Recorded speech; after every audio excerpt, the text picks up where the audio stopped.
The cast came off my left arm on a Tuesday, but the memories of those 6 weeks never left. I was 23, fresh out of college, with an entry-level marketing job that barely covered rent. My sister Melissa was 31, married to a corporate lawyer named David, living in a 4-bedroom house with their 2 kids. When I shattered my radius falling off my bike, Melissa offered to let me stay while I recovered. "You can't manage alone with one arm," she'd said, her voice dripping with concern I was too desperate to question. I should have known better. The first week was fine. I slept in their guest room, watched TV, and let my arm heal. Then Melissa started with small requests. Could I fold the laundry? One-handed folding took me an hour. Then it was dishes, then vacuuming, then scrubbing bathrooms. "You're living here for free," Melissa said when I hesitated. "The least you can do is help out." My broken arm throbbed as I cleaned their master bathroom on my knees, my good hand gripping the sponge while my casted arm hung uselessly. The doctor had said to keep it elevated to rest. Instead, I was scrubbing tile grout in a house that already had a cleaning service. "Hurry up, you're too slow," Melissa screamed from the hallway one afternoon. I'd been cleaning their kitchen for 2 hours, trying to reach the top cabinets while balancing on a step stool with one functional arm. "The kids need lunch, and you're still not done with the breakfast dishes." "My arm hurts," I said quietly. "Maybe I should rest for a bit." "Your arm hurts? Do you know how much it costs to have you here? Food, electricity, water. You're not contributing anything except making more work for me." I wasn't making more work. I was doing all the work. Melissa hadn't cleaned her own house in 3 weeks. She sat in her home office doing freelance graphic design while I scrubbed floors one-handed, nearly passing out from the pain. David never said anything. He'd come home from work, see me cleaning, and just walk past. Sometimes I caught him looking uncomfortable, but he never intervened, never told his wife to stop treating his injured sister-in-law like an indentured servant. One night, I was in the kitchen at 11, hand-washing a mountain of dinner dishes because the dishwasher was broken, even though I'd seen Melissa use it the week before. My arm was screaming, my back ached, and I was crying silently into the sink. Melissa walked in wearing silk pajamas that probably cost more than my monthly rent. "Still not done. God, you're useless. I don't know why I even let you stay here. You're a burden on this whole family." Something broke inside me then, just a quiet snap. "I'll be gone tomorrow," I said. "What? Where are you going to go? You can't afford your apartment on medical leave. You have no money and one working arm. You need me." "No, I really don't." I left the next morning. I went back to my apartment, told my roommate I'd need help, and figured it out. I survived. And I started planning. That marketing job led to another, then another. I saved every penny and worked weekends. Within 2 years, I'd started my own business. Not marketing, cleaning. I knew cleaning. I'd learned it in Melissa's house. I knew what people wanted, what they pay for, how to manage a team. I started small, just me and 2 employees. But I had something most cleaning companies didn't. I treated workers like humans. I paid above minimum wage. I provided health insurance. I never made someone work through an injury. Word spread. My company grew. 1 employee became 5, then 10, then 20. I expanded into commercial contracts. I bought better equipment, hired managers, and opened a second location. 10 years after I left Melissa's house, I owned the largest cleaning company in the city, 53 employees, annual revenue over $2 million, and a downtown office with my name on the door. I never told my family. Mom knew I had a cleaning business, but thought it was small. Melissa probably thought I was still scrubbing toilets myself. We hadn't spoken in 8 years. The day Melissa walked into my office, I almost didn't recognize her. She'd aged hard, gray streaks in her hair she hadn't bothered to dye, clothes from discount stores instead of boutiques. The confidence I remembered had been replaced with something that looked like desperation. My receptionist called back. "There's a Melissa Patterson here for an interview. She doesn't have an appointment, but she says it's urgent." I went still. Patterson was Melissa's married name. She was here for a job. "Send her to conference room B. I'll be there in 5 minutes." I took those 5 minutes to breathe, to center myself, to decide how I wanted to handle this. Then I walked into the conference room carrying a folder with her resume that my receptionist had scanned and printed. Melissa was sitting with her back to the door, staring out the window at the city skyline. When I walked around the table to face her, her expression went through shock, confusion, then something like horror. Sarah? Hello, Melissa. What are you? Why are you? She looked at the folder in my hands, at my business suit, at the office around us. Do you work here? I own here. I sat down across from her, placing her resume between us. This is my company, has been for the past 10 years. Her mouth opened and closed. This is your company, Sparkle Solutions. You own this? 53 employees across 2 locations. We handle residential and commercial contracts. We're the largest cleaning service in the city. I gestured to her resume.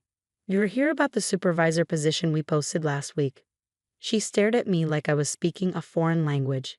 You can't own this. You work for that marketing company. You had that tiny apartment. I left marketing 7 years ago. The tiny apartment was a decade ago. Things change. How did you? She trailed off, her hands twisting together on the table. I didn't know. You didn't ask. We haven't spoken in 8 years. I sent you a card. You sent me a condescending note about my little business. This is that little business. Silence stretched between us. Finally, Melissa slumped in her chair. I need this job, Sarah. I really need this job. Tell me why. David left 2 years ago. Met someone younger. The divorce was bad. I got the house but couldn't afford the mortgage on freelance income. Lost it last year. The kids and I are in a 2-bedroom apartment in Riverside. My freelance work dried up. I've been applying everywhere. No one wants a 41-year-old graphic designer with a 10-year resume gap. I saw this supervisor position and thought maybe I could manage a cleaning team. I need the insurance. Tyler needs braces, and Emma's been asking for new shoes for 3 months. Tyler and Emma, I remembered them as toddlers. How old are they now? 12 and 10. They're good kids. This hasn't been easy on them. I imagine not. She looked up, genuine fear in her eyes. Please, Sarah, I know we didn't part on good terms. I know I wasn't great to you, but my kids need food. They need stability. I can't give them that without a job. You weren't great to me. Melissa, I had a broken arm. You made me clean your entire house. You screamed at me for being too slow while I scrubbed floors one-handed. You called me useless. I was stressed. David was working crazy hours. The kids were young. I was overwhelmed. So you abused your injured sister? I didn't abuse you. I just asked you to help around the house. I had a broken arm. You still had one good hand. The casual dismissal hadn't changed. Even now, desperate and broke, she couldn't acknowledge what she'd done. I opened her resume and skimmed it. It was thin, padded with volunteer work and exaggerated descriptions of her freelance projects. She listed me as a reference, which was bold, considering she'd called my business little in her last communication. The supervisor position requires managing a team of 15 people, I said, making schedules, handling client complaints, ensuring quality standards. It pays $48,000 a year plus full benefits, health, dental, vision, 401 matching. That's perfect. I can do all of that. I'm organized. I'm good with people. Are you good with people? I looked up from the resume. Because I remember you screaming at an injured woman for not cleaning fast enough. I remember you calling me useless and a burden.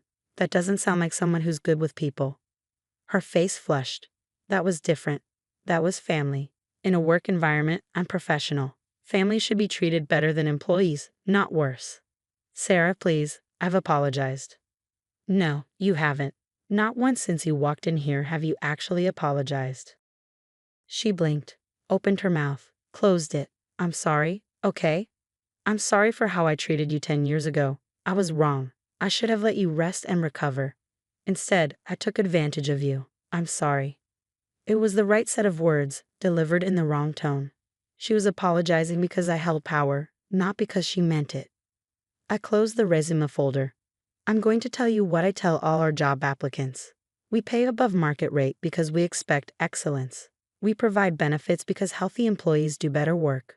We have a zero-tolerance policy for abuse, harassment, or mistreatment of any employee. If someone on your team showed up injured and you made them work anyway, you'd be fired immediately. I understand. Do you? Because you didn't understand it 10 years ago when you did exactly that to me. I'm different now. Life has humbled me. I understand what it's like to struggle, to need help, to feel powerless. You understand what I felt like in your house. Yes, her voice cracked. Yes, I do. And I'm sorry. I'm truly sorry. If I could go back and change it, I would. I believed that she'd go back and change it now that she understood powerlessness. But I didn't believe she would have changed if life had stayed comfortable. I'm not going to hire you, I said. Her face crumpled. Sarah, please. My kids. I'm not going to hire you for the supervisor position. You're not qualified, you have no relevant experience, and I don't trust you to treat employees with respect. I pulled out a different folder from my briefcase. But I'm also not going to let children go hungry because their mother was cruel to me a decade ago. I slid the folder across. We have an opening for a residential cleaning team member. Entry level. $22 an hour with full benefits. 4-day work week, 10-hour shifts. It's hard physical work. You'll be cleaning houses, scrubbing floors, doing the exact work you made me do with a broken arm. You'll have a supervisor, and you'll be expected to meet quality standards. You'll be on probation for 90 days. She stared at the folder. You want me to be a maid? I want to offer you a job that you're qualified for, one that will pay your bills and insure your children. What you do with that offer is up to you. But I have a college degree. I ran a freelance design business. I managed a household. And now you need a job. This is what's available. Her hands trembled as she opened the folder. The job description, the pay rate, the benefits package. It was generous by industry standards. It was also entry-level manual labor. If I take this, she said slowly, I'll be working for you. You'll be my boss. Your boss will be Linda Torres, the residential team supervisor. I own the company, but I don't directly manage entry-level hires. But you'll know. Every day I'm cleaning someone's house, you'll know I'm doing the work I made you do. Yes. That's why you're offering this. Not the supervisor job that will let me save face, but this. You want me to feel what you felt. I considered lying, saying it was just business, just the only position available. But Melissa deserved honesty, even if she'd never given it to me. Yes, I said. I want you to understand what you did to me. I want you to come home exhausted, with your back aching and your hands raw. I want you to know what it feels like to scrub someone else's toilet and have them criticize how you did it. I want you to understand the work you treated as beneath you. So this is revenge. No. Revenge would be refusing to help while your children suffer. This is a job offer, a real one, with real pay and real benefits. You can take it or leave it. But it's the only offer you're getting from me. She sat there for a long moment, staring at the folder. I could see the war on her face. Pride versus necessity. The humiliation of manual labor versus the desperation of unpaid bills. Finally, she looked up. When do I start?